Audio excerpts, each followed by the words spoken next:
Olá, estamos aqui para mais um encontro, o poder das histórias. Hoje nós vamos conversar sobre um assunto que eu gosto muito, o poder das histórias na educação. Quando eu falo educação, eu digo a transmissão de conhecimento, eu digo a formação de indivíduos. Portanto, esse assunto vai interessar para você que é pai, mãe, avô, avó, tio, tia, e vai interessar para você que é educador, porque eu separei algumas informações bem legais de como a narração de histórias pode auxiliar na construção do conhecimento no ambiente escolar. Legal, né? Vamos lá? Eu sou Nivanda Maria, sou atriz, especialista em narração de histórias. Para vocês saberem um pouquinho mais, o meu trabalho de conclusão foi em cima do poder da escuta e o poder da palavra. E aí eu decidi neste ano criar esse projeto, depois de dar aula para muitos educadores, bibliotecários e agentes de leitura e trabalhar com formação de educadores, eu decidi fazer um projeto chamado O Poder da História. Porque, na verdade, uma boa história não é boa só para educador, não é? Uma boa história é boa para você contar para quem você ama, é uma boa história, é boa para te acolher. Uma boa história, ela te faz aprender como apresentar o seu produto no seu ambiente de trabalho, como se colocar numa reunião. Tudo isso são técnicas que você aprende com a narração de histórias. Então, eu estou aqui nesse projeto, O Poder da História. E hoje eu vou falar para vocês sobre o poder da história na educação. Quando falamos em educação, temos como primeira referência a nossa cultura. Tudo que nós aprendemos dos nossos ancestrais, a nossa formação como seres de uma determinada sociedade. Quanta sabedoria nós recebemos dos nossos avós, dos nossos ancestrais. Simpatias, brincadeiras, receitas, histórias, cantigas. Nossa, quanta coisa, quanta coisa. Pois é, as narrativas orais. As narrativas orais, elas expressam hábitos e valores que ficam impregnados na mente e no corpo de todos nós. Vamos lá? Vamos aprender um pouquinho mais sobre esse patrimônio? A importância da oralidade, a transmissão da cultura. Eu vou começar contando para vocês uma história que me foi contada por uma amiga venezuelana e é uma história real. Para resolver a questão dos conflitos, para encaminhar as brigas entre crianças, a avó dessa minha amiga resolvia da seguinte forma. Vamos imaginar que a minha amiga brigou com o seu primo. A avó chamava os dois e dizia para ela: o que aconteceu? Não, porque ele, e dizia para ele: o que aconteceu? Não, porque ela. Como é difícil a gente se colocar no lugar do outro, não é? Se a gente conseguisse se colocar no lugar do outro, se o outro conseguisse se colocar no lugar da gente, será que aconteceriam tantas brigas? Será? Pois pensando nisso, a avó, vendo que nenhum dos dois arredava pé da sua posição, tomava a seguinte posição, a seguinte decisão. Dizia a minha amiga: você vai ao quarto do seu primo, vai vestir a roupa e os sapatos dele. E dizia ao primo: você vai ao quarto da sua prima, vestir a roupa e os sapatos dela. Mas como, vó? Ela é uma menina. E a minha amiga: ele é um menino. Não importa. Vocês vão experimentar como é ficar no lugar do outro até o final do dia. Quando chegava a noite, eles sentavam então para conversar. Como foi vestir a roupa do outro? Como foi pensar como o outro vivia com aquela roupa, com aqueles sapatos? sentir o cheiro do outro. Interessante, não é? E assim ela resolvia os seus conflitos. Agora, vamos lá, quantas histórias que também nos ajudaram a resolver conflitos. Quantas histórias nos acolheram, nos embalaram na hora em que o medo de dormir era muito grande. Quantas histórias nos acalmaram quando nós éramos pequenos e nossa mãe se distanciava. Já pensou nisso? No poder das histórias? Pois é, vamos falar um pouquinho da história transmitindo valores, formando pessoas.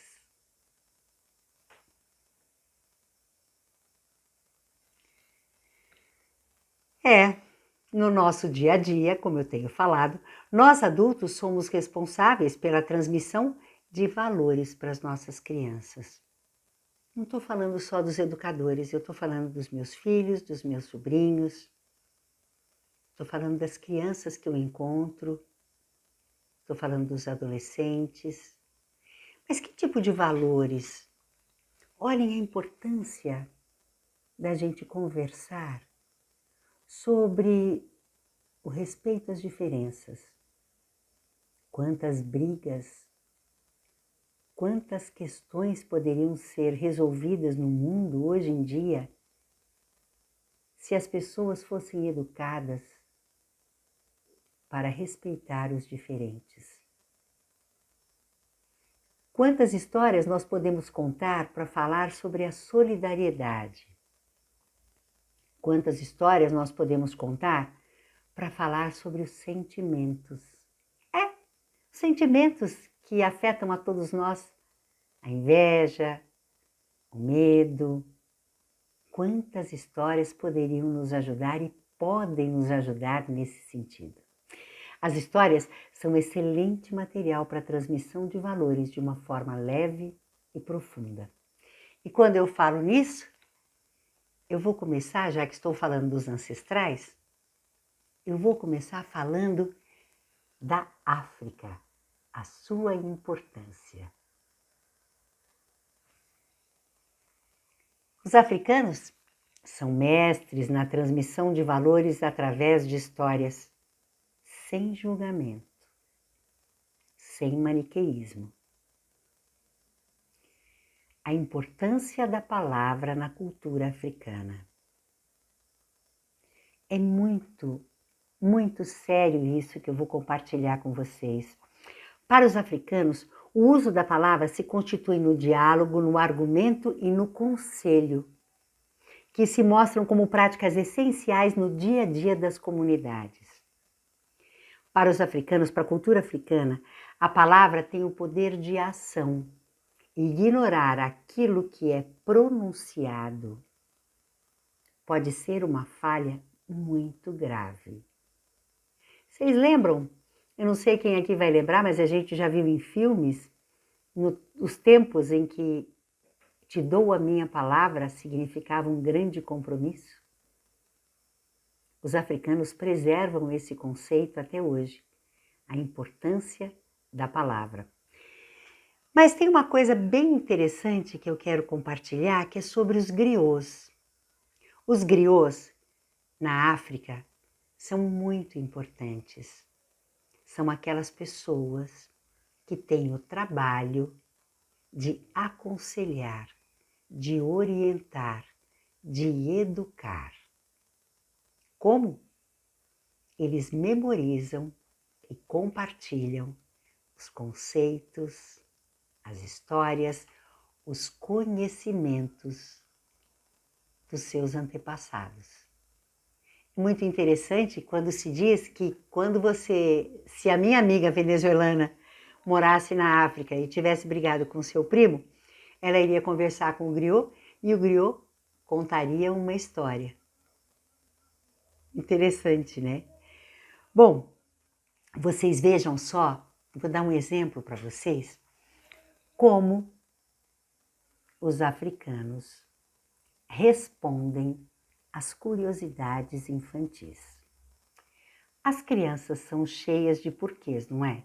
Por que isso? Por que aquilo? Por que isso? Por que aquilo?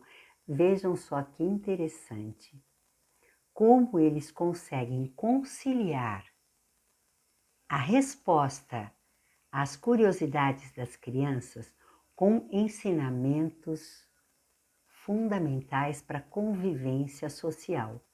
É aquilo que a gente chama de cidadania, de respeito.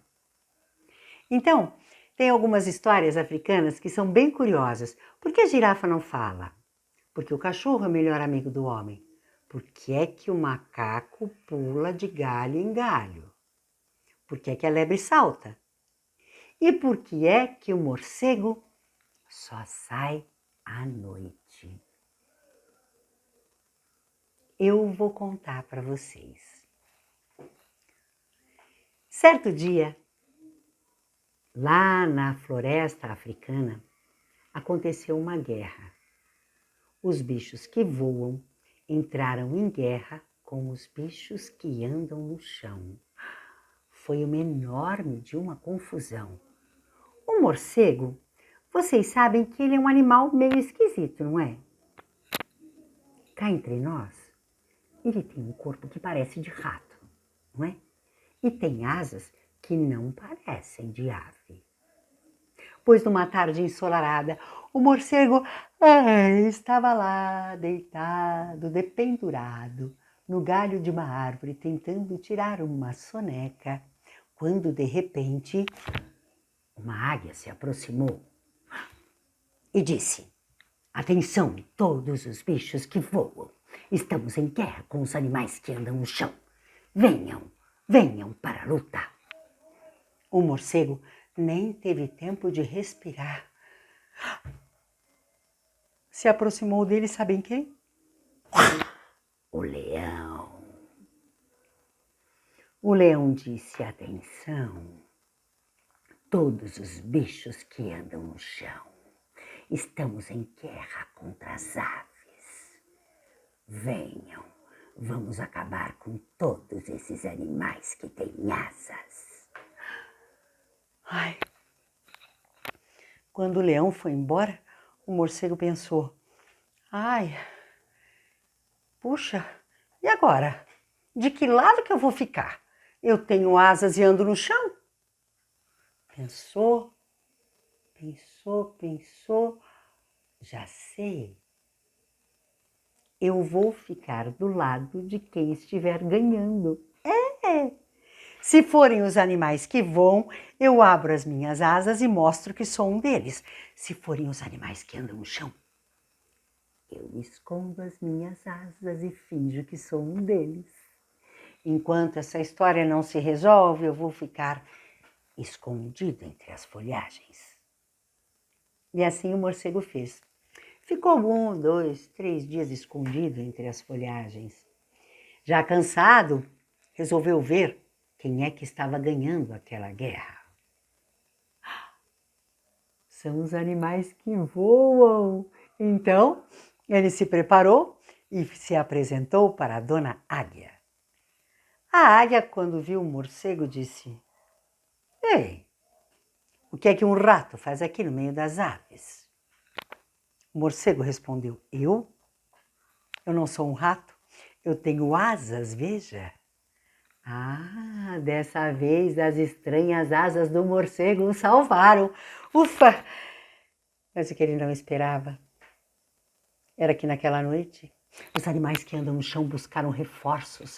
Vieram elefantes, hipopótamos, vieram, tantos animais, tantos quadrúpedes, tantos animais que voou a pena para tudo quanto era lado.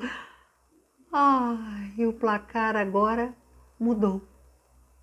E o morcego tinha que se apresentar ao leão. O morcego, então, seguiu o seu plano. Escondeu as suas asas e ficou ali para se apresentar ao leão. O leão olhou e disse: ei, quem é você? Que bicho mais esquisito, meio sem pé nem cabeça. E o morcego disse: Não, não, não, senhor. Eu tenho pé e cabeça, sim, senhor. Eu tenho patas, veja. O leão, achando aquele bicho muito estranho, começou a pesquisar, a olhar. Foi olhando, dando a volta por detrás do morcego e viu as suas asas. Soltou as asas do morcego e disse: é melhor você sumir. Vai embora correndo, ou melhor, voando, se não quiser perder as suas asas e as suas patas. Uau! O morcego saiu voando. E desde esse dia, o morcego só sai à noite, quando todos os outros animais estão dormindo. Viram?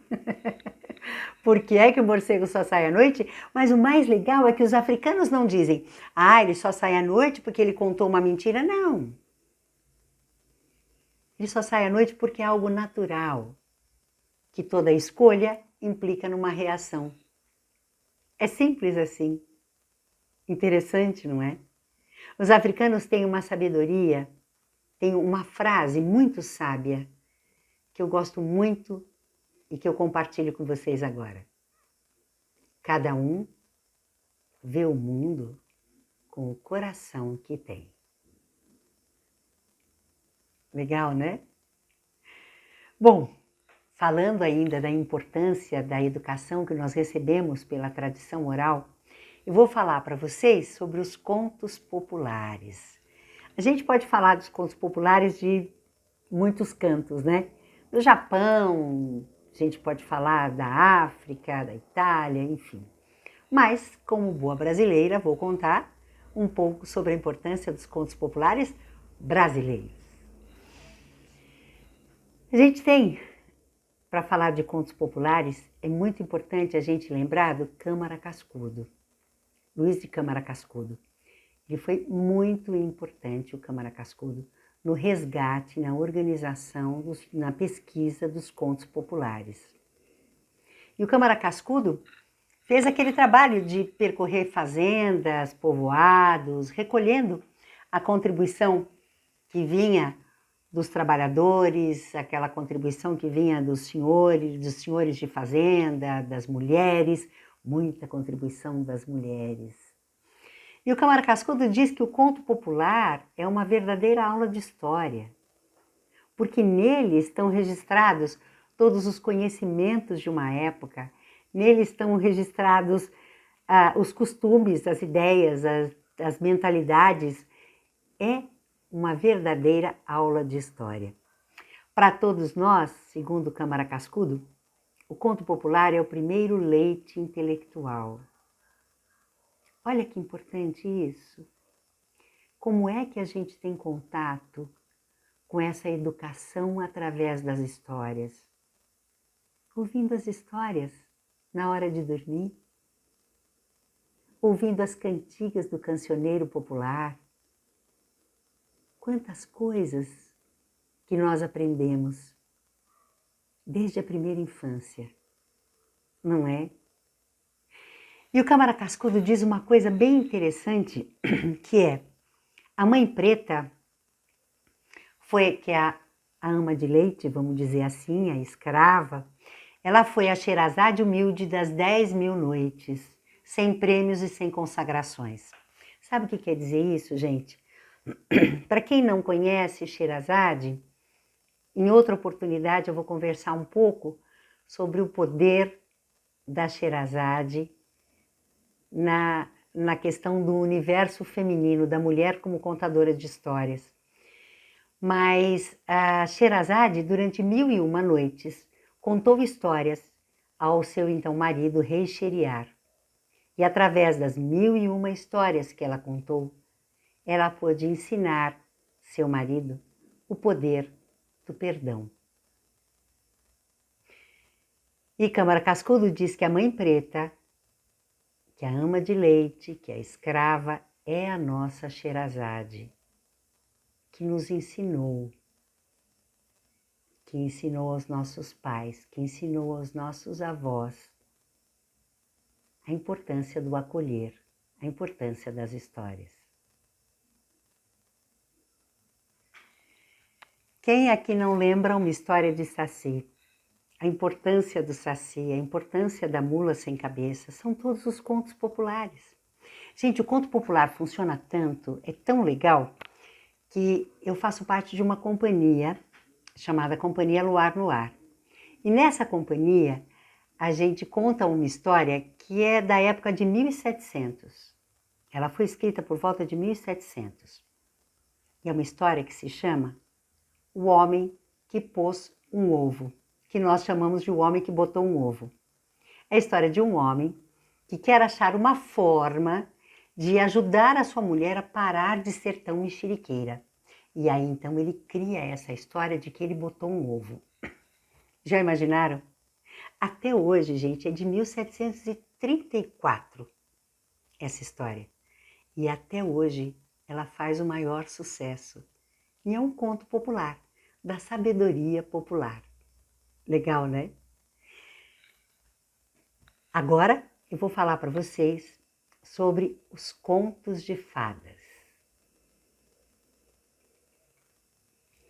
A importância dos contos de fadas. Existem vários estudos sobre os contos de fadas e a sua importância na formação da personalidade. Existem estudos como a psicanálise dos contos de fadas, do Bruno Bettelheim, uma análise dessa obra dele que é feito com o livro Fadas no Divã, com a Diana Corso e o Mário Corso, e por aí vai. Mas eu quero comentar com vocês que os contos de fadas são tão importantes e nos ensinam, já que nosso tema é educação, eles nos ensinam tanto, porque eles têm os ingredientes infalíveis. Os contos de fadas, por isso que eles são tão importantes. Eles têm vários ingredientes infalíveis. Tem uma escritora chamada a Fanny Abramovich. A Fanny Abramovich fez um largo estudo sobre a importância dos contos de fadas. E dentre as coisas que ela aponta, tem uma que eu acho muito importante. Você sempre vai encontrar um conto onde vai repercutir o seu sentimento. Você sempre vai encontrar um conto onde você vai se identificar com um determinado personagem. Mas qual é a importância disso na sua vida? Se eu me identifico com um personagem que tem uma penúria, que tem dores, que não é aceito, que é rejeitado, que perde o trabalho, que tem muitos desafios na vida. A coisa boa dos contos de fadas é que eles sempre acabam bem, não é? É que você sempre é acolhido nos contos de fadas. Sempre tudo se resolve.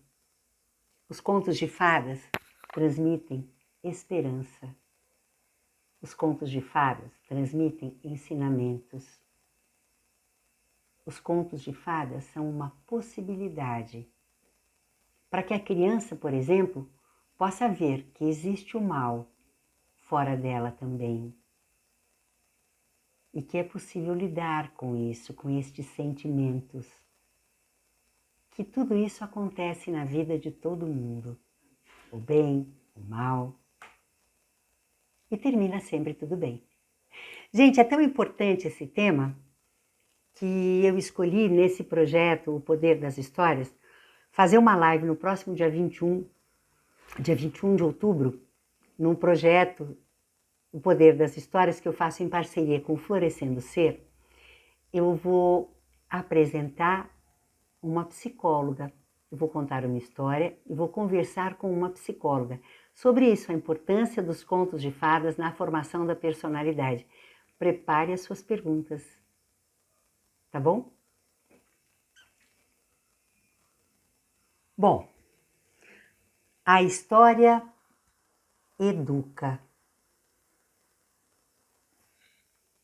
Falando um pouco sobre como a história pode lidar com os nossos sentimentos, eu vou compartilhar com vocês o que ocorreu comigo.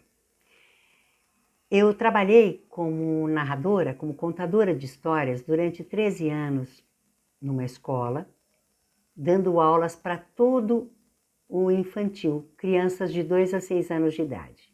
E eu apresentei durante 13 anos uma história diferente a cada semana. Bom, certa vez eu contei uma história, na verdade foi um conto popular. E quando eu terminei de contar a história, uma menina veio falar comigo e disse assim: Ni, tem uma mulher que fala na minha cabeça. Eu não sou psicóloga, eu sou uma narradora. Primeira coisa que eu, como narradora, fiz foi cumprir o meu papel de acolher. Acolhi aquela menina, me interessando pelo depoimento dela. Daí eu propus a ela se nós não poderíamos dividir isso com a psicóloga da escola. E ela topou. Aí nós fomos conversar com a psicóloga deu todo o encaminhamento necessário. E depois me chamou e disse assim: Nivanda, olha que interessante. A questão maior dessa menina é o medo. Por que você não pensa num projeto para trabalhar o medo? Foi então que eu criei um projeto chamado Medo de Monstro, Eu? Esse projeto, eu contava histórias que falavam de medo, de bicho-papão, medo de escuro, monstros, sob vários aspectos, reunindo diferentes autores e reunindo diferentes ilustradores. Eu sempre gostei muito de trabalhar com a obra literária. Aí, o tempo foi passando. Ao final do projeto, eu digo para vocês que eu me surpreendi. Algumas crianças relataram que não estavam mais dormindo com a luz acesa.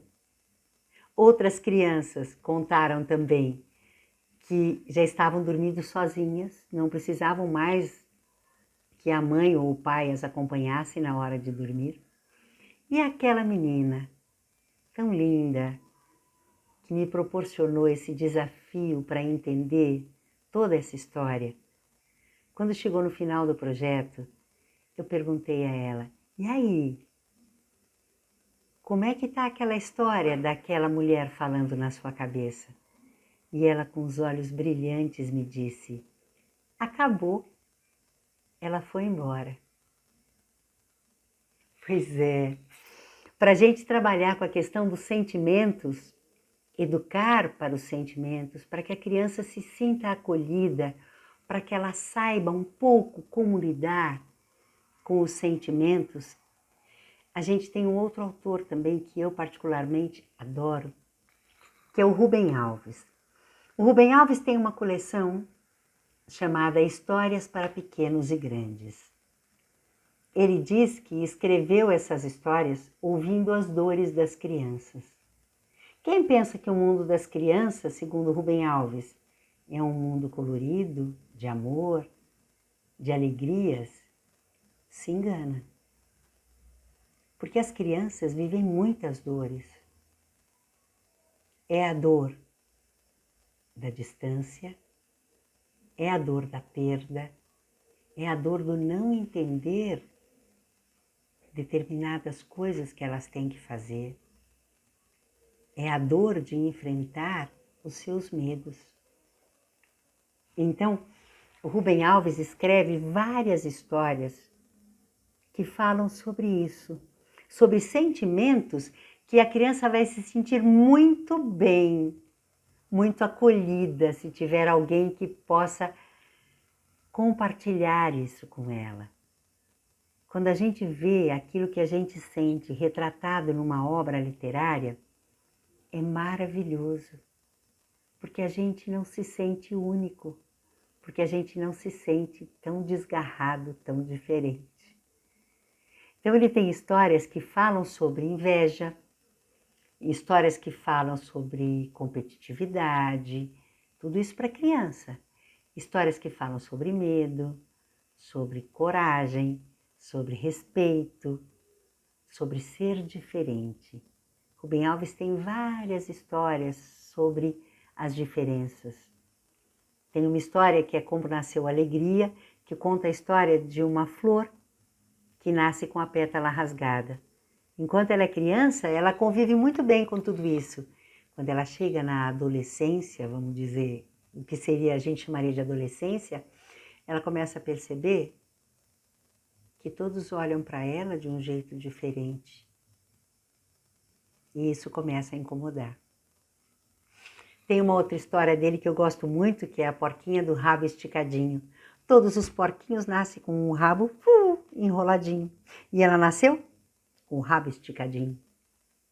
E a porquinha do rabo esticadinho, quando a mãe diz assim, mas para que você quer ter um rabo enroladinho? E ela diz, porque tá difícil para mim ser diferente. E por aí vai. Tem muitas histórias de Rubem Alves.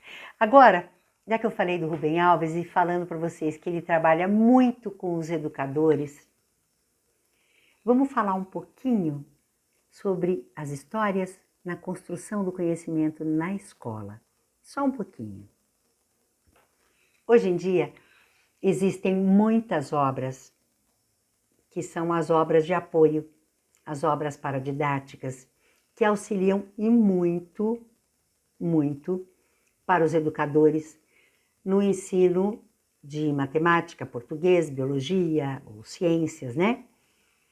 É muito melhor, esse mercado está em franca expansão. Por quê? Porque é muito melhor, é muito mais gostoso você aprender com a leveza de uma história. Eu tenho uma história, por exemplo, que eu gostaria de comentar com vocês, que chamou muito a minha atenção. Desde pequena, eu sempre tive muita curiosidade em saber para onde iriam os dejetos, as coisas que caem na privada. Eu tenho certeza que você pensa nisso também, não é? Em algum momento da sua vida você também pensou para onde vai. Pode ser desde pequenininho, né? Lá quando a gente não entendia direito as coisas, pensava, nossa, jogou na privada e sumiu. E agora, né? E aí tem uma história, por exemplo, só para ilustrar para vocês o poder da história, que é A Dentadura do Seu Mocó, que é uma história muito legal, lançada pela editora Cálice, que fala sobre um velhinho que usava dentadura e todas as noites deixava a dentadura de molho no copo com água. Quando ele acordou de manhã, um belo dia, ele vai, como sempre, jogar a água do copo na privada. Só que naquele dia ele esqueceu de tirar de dentro do copo a dentadura. E a dentadura sumiu dentro da privada. Para onde ela foi? E aí, minha gente, a história começa a viajar para onde vão as coisas quando caem dentro da privada. Olha que legal! Olha quanto material o educador tem para trabalhar numa história como essa. A parte da dentadura já é uma coisa importante, não é? Como é que você perde os seus dentes? O que é uma dentadura? Você trabalhar a coisa do envelhecer, a coisa da atenção. Por que a dentadura fica dentro do copo com água? Olha quanta coisa. E aí vai para esse enorme universo hídrico. Gente, por que é que eu tenho que tomar cuidado com o que eu jogo na minha pia? Com o que eu jogo na descarga? Como é que isso pode contaminar os rios? Olha que material legal, não é? Isso é uma coisa bem bacana que a gente pensa das possibilidades que existem para você trabalhar numa escola. Tudo vai, gente, eu queria dizer também um negócio importante, acho que tudo vai da sua vontade em querer fazer um projeto. Eu fiz uma vez um trabalho pensando que história eu vou contar no início das aulas, início do ano. Início do ano, infantil. Quantas crianças estão vindo à escola pela primeira vez? Quantas crianças estão se ausentando de casa pela primeira vez? Quantas crianças mudaram de escola? E quantas, ou melhor, todas as crianças que estão ali estão vivendo uma nova sala, uma nova experiência com um novo professor. Então é tudo novo para todo mundo. Para o educador também, né? Como será essa turma que eu vou pegar? E aí eu resolvi contar uma história chamada Fofinho. Essa história do Fofinho é uma história que fala sobre a busca da identidade. Toda criança passa por isso. Acho que até muito adulto também, né, gente? Vamos falar a verdade, né? Mas a busca da identidade, afinal de contas, quem sou eu? É a história de um pintinho, e esse pintinho não sabia quem ele era. E então, ele foi comprado por uma menina, pela Mariana. A Mariana coloca o pintinho fofinho, amarelinho, limpinho, numa caixinha com algodão para dormir. Só que assim que o sol aparece, o pintinho escapa, foge do quarto, foge da casa, vai para o meio do quintal. A sua tarefa é descobrir quem ele é. O primeiro animal que ele encontra é um pato. E ele pergunta, quem é você? E o pato diz, eu sou um pato. E o pintinho fala, eu também. O que você faz? O pato diz, eu sei nadar. E o pintinho fala, eu também. Então vamos para o lago. Os dois vão para o lago. Ainda bem que a mamãe pata estava lá para impedir que o pintinho fofinho morresse afogado. Ele passa por várias aventuras. Primeiro, depois do pato, ele encontra um cachorro, aí ele quer aprender a latir, mas ele não consegue. Ele encontra uma abelha, ele quer voar de flor em flor e também não consegue.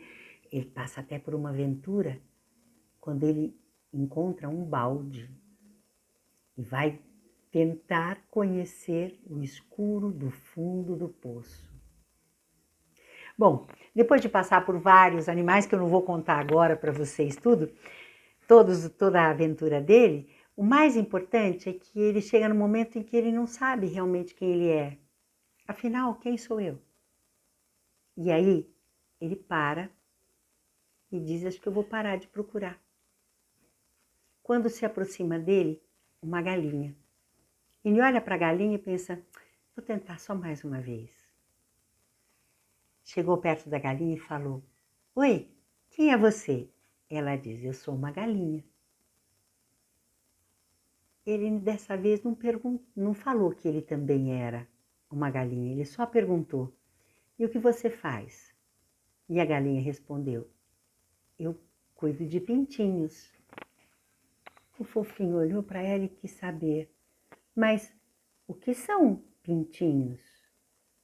A galinha sorriu e respondeu, ora, você é um pintinho. O fofinho olhou para ela e disse, então, você vai cuidar de mim? Sim, foi assim que o fofinho ganhou uma família e descobriu quem ele era. Essa é a história que eu gosto muito, rendeu bastante, viu, gente? Rendeu bastante porque existiam pessoas que também estavam dispostas a buscar o que existe, qual o poder dessa história. A escola investiu na criação de um galinheiro. Construíram um galinheiro, compraram um galo e uma galinha. Os educadores começaram a trabalhar o que era uma família, o que era paternidade, o que era maternidade. Só que o galo e a galinha tinham que receber nomes. Aí a tarefa foi ensinar matemática para as crianças do infantil. Como? A partir de uma eleição. Qual será o nome do galo? Qual você escolhe? Em qual você vota? E aí, no final, as crianças aprenderam, na prática, o que era estatística. Sim, Elas conheceram os gráficos, qual foi o nome mais votado, qual foi o nome menos votado. Interessante, não é? Existem vários materiais. Você pode pegar uma história que você goste muito e apresentar essa história sob a ótica da língua portuguesa. Você pode transformar uma aula de história contando histórias. Como seria ensinar história pelo poder das histórias? Geografia, você ensinar pelos costumes de um povo. Olha que interessante. Enfim, agora vocês podem estar me perguntando, como é que eu vou saber qual história contar? Eu digo para vocês, é isso que eu estudei e continuo estudando. É uma longa pesquisa, maravilhosa. Sim, maravilhosa. E o assunto é tão encantador que eu convido você que a gente tem muito material ainda para conversar. Muito material. Se você gostou, se inscreve no canal e aproveita, deixa um comentário. E vou te dar uma dica. Compartilhar não é só para ter mais pessoas assistindo. Não, não são números. Compartilhar com alguém é compartilhar o conhecimento. Então compartilha para alguém que você acha que vai gostar. Tá bom? Até a próxima!